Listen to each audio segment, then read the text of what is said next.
Halo, apa kabar kalian semua? Semoga sehat selalu. Film yang akan saya bahas kali ini berjudul Witcher tahun 2022 yang disutradarai oleh Chloe Okuno. Dan pemeran film ini adalah Maika Monroe, Burn Gorman, Carl Glusman, dan lain-lain. Film ini berkisah tentang seorang wanita yang pindah ke daerah Bukares di Romania untuk menemani suaminya yang ditugaskan di sana. Kebetulan suaminya ini juga berasal dari Romania. Tetapi hal aneh terjadi setelah ia berada di sana. Bagaimanakah kisah selanjutnya? Seperti biasa, siapkan amunisi kalian. Jangan nonton di kegelapan, mari kita mainkan.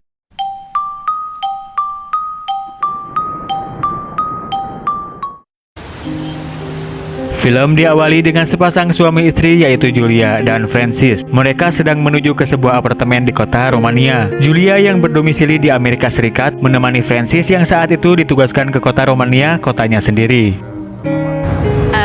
No, I don't. Sorry. Francis bekerja dengan jam kerja yang cukup panjang, sehingga Julia terpaksa menghabiskan waktunya sendirian di negara asing yang belum ia kuasai bahasanya. Tanpa seorang teman, sesekali Julia pergi untuk mengenali kota itu untuk menghabiskan waktu sambil menunggu Francis pulang bekerja. Ada sesuatu hal janggal dan aneh yang Julia rasakan saat itu. Ketika ia tidak sengaja melihat jendela apartemen di seberang, seorang pria yang terlihat samar-samar sedang memperhatikan ke arahnya. Dengan tidak ada pikiran apa-apa, ia pun kemudian kembali tidur.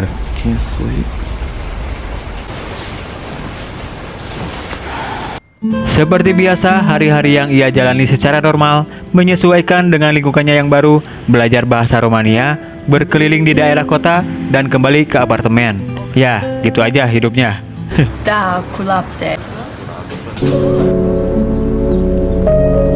Masih ia rasakan sesuatu yang mengganjal di benaknya tentang seseorang yang kemarin memperhatikannya di jendela.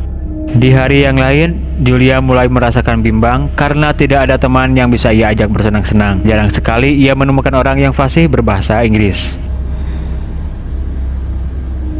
Kemudian rasa penasaran itu muncul kembali. Julia mencoba melihat sekitar jendela apartemen. Ternyata pria yang kemarin memperhatikan ke arah apartemennya kembali muncul dan terlihat samar-samar. Sepulangnya Francis, Julia belum memberitahu kepada Francis tentang seseorang pria yang terus-menerus memperhatikan ke kamarnya, karena mungkin itu hanya perasaannya saja. Francis merasa kalau Julia butuh hiburan dan teman. Ia pun mengajaknya jalan-jalan malam untuk melihat dan mengenal di daerah itu. It's kind of silly. For you. Setibanya di perjalanan, mereka melihat ramainya polisi dan warga setempat tentang adanya kasus pembunuhan misterius seorang perempuan di sebuah apartemen di dekat tempat tinggal mereka. Karena ekspresi Julia terlihat tidak baik-baik saja, Francis menanyakan keadaannya itu. Akhirnya Julia mengakui kepada Francis bahwa ada seorang pria misterius yang selalu memperhatikan ke arah kamar mereka setiap malam dari arah jendela apartemen seberang. Nothing. There's this guy that lives across the street. Malamnya saat mereka sedang bersama teman-teman Francis, Julia merasa terasingkan. Dia tidak mengerti apa yang sedang mereka bicarakan karena mereka tidak memakai bahasa Inggris. Ternyata mereka sedang membicarakan berita kemarin malam tentang pembunuhan seseorang wanita di sebuah apartemen yang kondisinya digorok oleh seorang pembunuh yang dijuluki si Laba-Laba. Saying the woman had her head cut off. Him the spider. Hai că exagerezi. Throat slit in her apartment around the same age. Nu exagerez deloc, așa l-au poreclit. Ești prea dramatic. Karena merasa diacuhkan dan tidak paham obrolan mereka, Julia berpura-pura pergi untuk membuang sampah. Saat di tangga, ia bertemu tetangganya seorang wanita yang bernama Irina. Mereka pun bertegur sapa satu sama lain karena Irina sangat fasih berbahasa Inggris. Thank you, but I meant, can you hear me inside my apartment? Yes, your English is perfect. Just bang on my wall if I'm ever making too much noise. Besoknya seperti biasa, Julia pergi keliling untuk sekedar menghilangkan penat. Ia melihat berita di koran tentang biodata wanita yang dibunuh waktu itu. Karena penasaran, ia mencari tahu di mbah Google tentang kejadian itu. Ditemukan berita-berita yang sangat menggemparkan karena bukan hanya satu saja wanita yang menjadi korban oleh si Laba-Laba, melainkan ada 4 korban termasuk korban wanita yang kemarin. Ada sebuah video terakhir dari wanita itu sebelum ia dibunuh. Ternyata pelakunya si Spider-Man itu memiliki gangguan psikis yang terobsesi dengan wanita-wanita cantik. Si pelaku memantau dan menyelidiki dulu calon korbannya sebelum dibunuh dan selalu mengikuti dari belakang kemanapun mereka pergi. Setelah sudah bisa mendekati korbannya, kepala mereka ditutup dengan sebuah kain, menatap korbannya dulu sampai puas dan langsung menggorok leher korbannya sampai hampir terputus. Karena terbayang-bayang oleh berita itu, Julia sangat parno ketika ia sedang sendirian, merasa ada yang selalu memperhatikannya dan mengikutinya selagi dia berjalan pulang. Untuk menghilangkan ketakutan dan kekhawatirannya, ia memutuskan untuk pergi ke bioskop agar perasaannya bisa tenang. Tetapi ternyata ada seseorang pria misterius yang gerak-geriknya mencurigakan duduk di belakangnya. Karena tidak ingin ada hal yang membahayakan, ia pun segera pergi dari sana menuju supermarket untuk membeli sesuatu.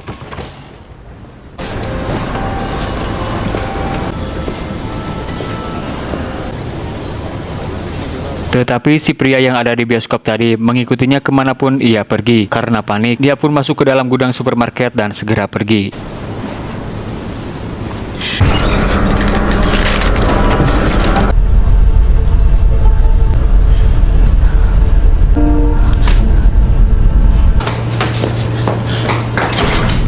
Di apartemen, Julia menceritakan kejadian tadi siang tentang seorang pria aneh dan misterius yang mengikutinya bermula dari bioskop sampai ke supermarket. Tetapi mungkin saja itu hanya sebuah halusinasi karena akhir-akhir ini perasaan Julia tidak enak setelah mendengar berita yang sedang ramai di kota itu.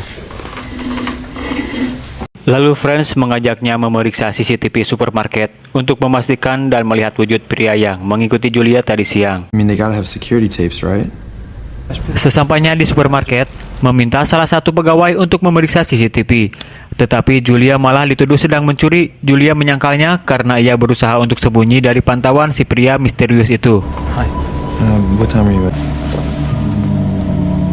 Ternyata benar si pria misterius ini sedang mengamati Julia. Tetapi Franz menyangka kalau pria itu mengikuti seorang wanita yang sudah memperhatikannya lebih dulu. Sebagai bahan kewaspadaannya, Julia mengambil foto pria itu berjaga-jaga jika ia berbuat sesuatu. Dan ia bisa memberikan foto itu sebagai bukti identitas si pria tersebut.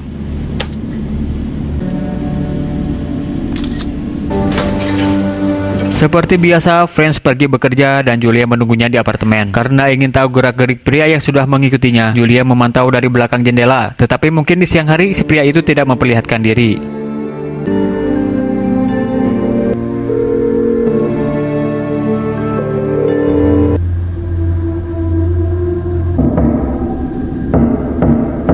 Saat malam hari, ada seseorang yang mengetuk pintunya. Sempat paranoid dan khawatir, takut terjadi sesuatu yang tidak diinginkan.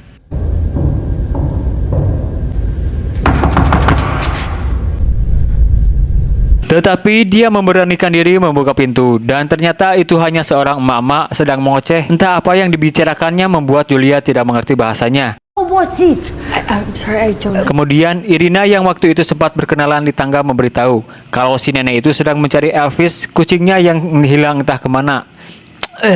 Elvis is her cat. He's gone missing and she's trying. Irina mengajak Julia untuk ngobrol bersama di kamarnya sambil minum amer untuk mengenal lebih dekat. Karena Julia butuh sekali seorang teman, maka ia juga mengiyakan ajakan itu. Masa sih nolak diajak minum? Do you feel like coming in for a drink? Ternyata Irina bekerja sebagai wanita malam atau wanita penghibur di salah satu klub di kota itu, memperlihatkan sebuah pistol pemberian mantannya untuk berjaga-jaga. Wow. I think he regrets it now. Setelah cukup ngefly, Julia kembali ke kamarnya dengan perasaan plong karena sudah ada teman untuk diajak ngobrol. Tetapi rasa penasarannya itu tidak kunjung hilang. Dia mengecek jendela dan melihat si pria misterius itu terus-menerus memandang ke arah kamarnya. Karena ingin tahu melihat ke arahnya atau bukan, Julia pun mencoba melambaikan tangan, memastikan apakah ia merespon lambaiannya itu. Ternyata tidak lama kemudian, pria itu pun merespon dan membalas lambaian Julia. Franz pulang bekerja melihat Julia sedang termenung sambil sebab menanyakan hal apa yang membuatnya sampai kembali merokok. Julia memberitahu kalau si pria yang selama ini memperhatikan ke arah mereka membalas lambaian Julia. Karena Franz kesal, dia pun menyambut hangat dengan jari tengah ke arah jendela. Tetapi tidak ada seorang pun di sana. Do you see him? Karena dirasa ini tidak normal, mereka memutuskan untuk menghubungi polisi. Julia memberikan foto si pria yang kemarin ia ambil saat mengecek CCTV supermarket, meminta Friends dan pihak polisi menegur pria itu. Mostly. Look, this isn't normal.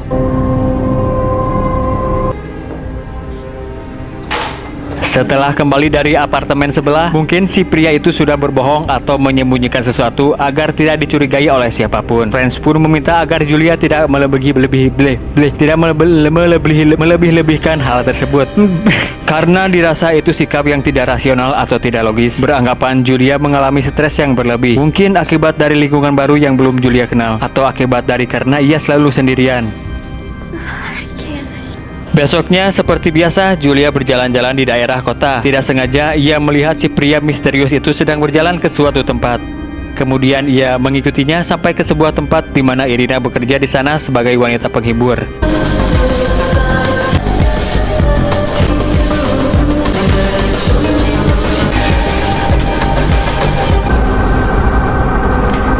Irina memberitahu kalau si pria itu bekerja di tempatnya sebagai petugas kebersihan dan ia pun tidak begitu mengenalnya. Karena penasaran, Julia menanyakan kepada Irina apakah ia juga selalu diperhatikan oleh seorang pria misterius di apartemennya. Irina beranggapan kalau hal itu sudah biasa ia lalui karena setiap orang selalu memperhatikannya. Julia merasakan kalau ia mengalami fobia berlebih terhadap sesuatu yang misterius dan tidak normal. No. Saat di apartemen, ketika Julia akan tidur, tiba-tiba ada seseorang yang menutup kepalanya dengan kain dan menyiksanya hingga berdarah. Ternyata itu hanyalah halusinasinya saja.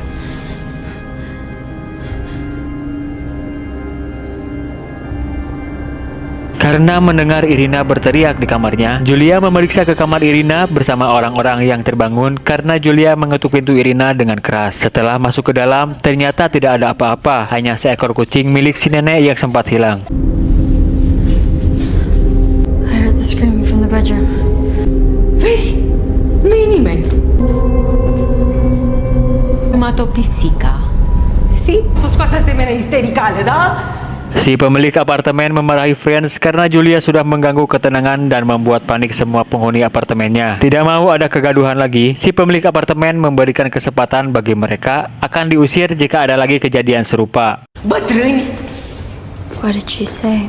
Friends mencoba menenangkan pikiran Julia karena tidak mau Julia semakin stres dengan halusinasinya dan fobianya itu. Friends mengajaknya untuk pergi ke sebuah pertemuan dengan teman-teman kerjanya nanti malam sambil minum amer. Amer deui. Julia mendengar seseorang yang mengetuk pintu kamar Irina. Ternyata itu adalah mantannya, sebut saja Ahmed. Karena Irina akhir-akhir ini tidak kelihatan batang hidungnya, makanya Ahmed memeriksa ke apartemen Irina. Julia coba menghubungi Irina, ternyata handphonenya ada di kamarnya, tetapi entah kenapa Irina tidak menanggapi telepon dari Ahmed ataupun Julia. Wait. Karena Ahmed fasih berbahasa Inggris, Julia meminta pertolongan kepada Ahmed untuk mendatangi apartemen si pria misterius yang berada di seberang. Sesampainya di sana, Ahmed mengetuk pintunya sambil memaki-maki. Tetapi tidak ada respon dari kamar itu. Kemudian Ahmed pun pergi karena ada urusan mendadak. Can you tell her that I came by? Karena masih penasaran, Julia mencoba mengetuk pintunya, tetapi yang keluar malah seorang pria tua. Julia pun malu dan segera pergi dari sana. Ketika Julia akan pergi, ia melihat si pria misterius itu di tangga. Mereka berdua pun kaget karena bertemu satu sama lain. Dengan perasaan takut, Julia mengabaikannya dan segera masuk ke dalam lift agar tidak ada hal yang tidak diinginkan. Tetapi si pria itu menghampirinya memandang dingin ke arah Julia. Ketika ia sedang melamun di kamar, tiba-tiba si pria yang tadi ditemui di tangga datang dengan seorang polisi, menegur Julia karena sudah memaki-maki dan menakuti ayahnya yang saat itu diteriaki oleh si Ahmed. Lives in the building across from you. Julia juga dituduh sudah memandangi si pria itu karena di negara sana berbeda dengan di negara kita. Memandang orang-orang yang baru kenal terus-menerus adalah hal yang tidak sopan dan sangat mengganggu. Kemudian Pak Polisi mendamaikan mereka agar tidak ada lagi kesalahpahaman satu sama lain. Si pria itu berjabat tangan dengan penuh ancaman sehingga membuat Julia merasakan hal yang membuatnya paranoid. Let me know when they're gone. Berita memperlihatkan sosok pria yang diduga adalah si Spider. Dia bekerja di mana calon korbannya bekerja di tempat yang sama. Dia juga mempunyai catatan buruk kepolisian, yaitu merampok dan memperkosa. In his apartment. You know, he'd been in prison for rape. Mereka pun pergi ke sebuah pesta pertemuan rekan kerja Francis untuk membicarakan pekerjaan dan untuk refreshing. Julia memisahkan diri karena ia tidak ingin mengganggu Franz sedang mengobrol dengan rekan kerjanya. Tetapi Franz tidak mau Julia berdiam diri saja mengajaknya untuk bergabung. Nice to meet you. Francis get a promotion? No, they caught the... Karena sekarang Julia sedikit paham dengan bahasa Romania, dia tahu kalau mereka sedang bercanda. Bisa dikatakan membercandakan Julia dengan halusinasinya dan fobianya tentang ancaman seorang pria yang terus-terus menghantuinya. What did he say? Jules. Karena merasa sakit hati, Julia pergi dengan perasaan kecewa.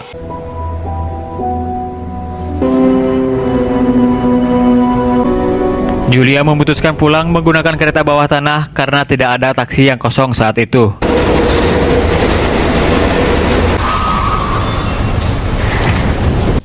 Saat sudah di dalam kereta, dia bertemu lagi dengan si pria misterius.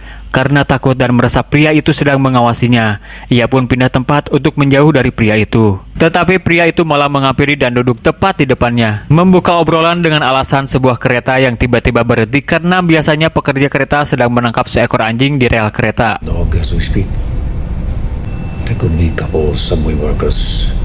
Terdengar dari obrolannya, si pria ini mengatakan tidak membutuhkan lama untuk mengejar dan menangkap seekor anjing. Dan jika kau cepat, hanya bisa dalam hitungan menit saja meskipun itu terasa sangat lama. Di sini mungkin kita hanya berasumsi kalau itu hanyalah obrolan biasa. Tetapi perkataannya itu ditunjukkan untuk seseorang yang sedang memburu korbannya.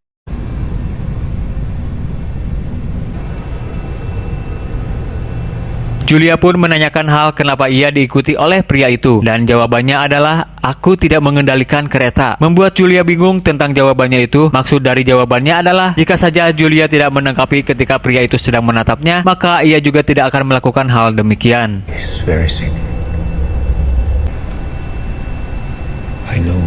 Penjelasan obrolan dari pria itu bahwa seumur hidupnya dia hanya mengurusi ayahnya yang sedang sakit dan mengabaikan kehidupannya sendiri. Dia mempunyai kebiasaan yaitu melihat orang-orang di sekitar, berharap ada yang memperhatikannya dan mendambakan seorang perempuan. Saat itu Julia melambai ke arahnya, menganggap kalau Julia sudah menyapanya. Tetapi Julia malah datang memaki-maki ke kamarnya dan Franz datang dengan seorang polisi. Seolah-olah dia sudah berbuat salah, dan di saat ia datang bersama polisi ke apartemen Julia, permintaan maaflah yang ia butuhkan saat itu. Tetapi itu sudah terlambat, mengira Julia akan mempermalukannya karena sudah mengikutinya. Sudut persepsi dan perspektif psikologis dari film ini adalah meyakini ada orang lain yang sedang menatapnya belum tentu menjadi tanda paranoia, melainkan upaya untuk memahami orang lain. Hal ini yang dilakukan oleh si pria itu. Kemudian, tindakan menatap seseorang secara langsung biasanya dianggap sebagai ancaman, dan dengan merasa ada orang lain yang sedang menatap, orang dapat bersiaga untuk melakukan langkah pencegahan. Dan inilah yang dirasakan oleh Julia.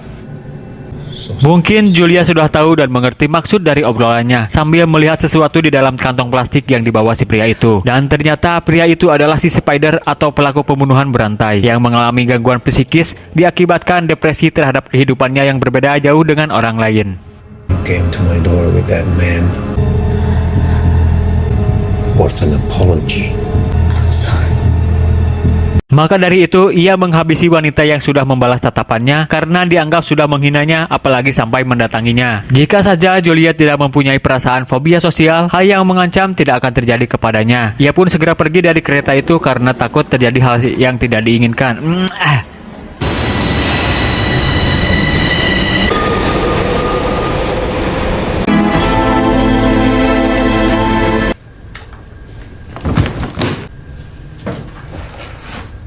Julia berniat pulang ke tempat asalnya karena sudah merasa terancam. Tetapi dia mendengar seseorang di kamar Irina menyalakan musik, segera memeriksanya ke sana karena diketahui kalau Irina akhir-akhir ini tidak kelihatan.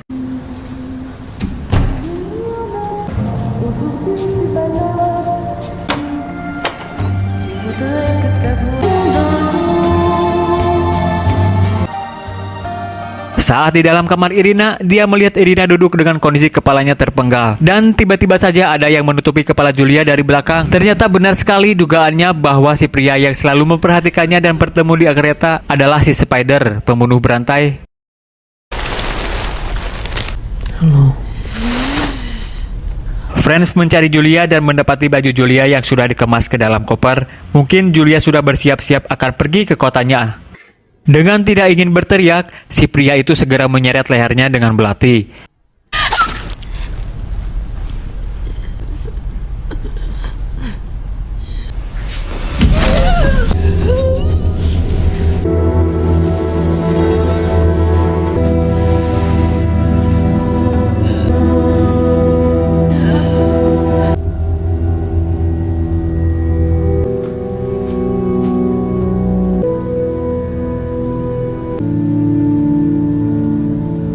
Tetapi Julia mantan aktor, dia berpura-pura mati agar si Spider bisa teralihkan dan segera pergi dari sana.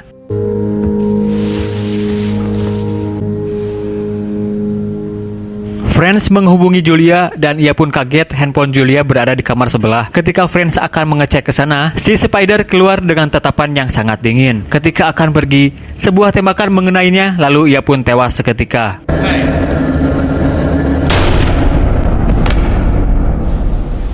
Ternyata alih-alih berpura-pura mati, Julia mempunyai ide untuk bisa mengambil pistol milik Irina yang pernah diperlihatkan waktu mereka sedang ngobrol di kamar Irina. Dan film pun selesai. Pesan yang harus kita ambil dari film ini adalah merasa diawasi seseorang belum tentu artinya ada orang yang benar-benar sedang memperhatikan kita. Saya dan 3 kru yaitu Kopi, Asbak, dan Roko undur pamit. Sampai jumpa di video selanjutnya. Jangan lupa subscribe, like jika suka, dan komentar jika ada kesalahan dalam penyampaian. Wassalamualaikum warahmatullahi wabarakatuh.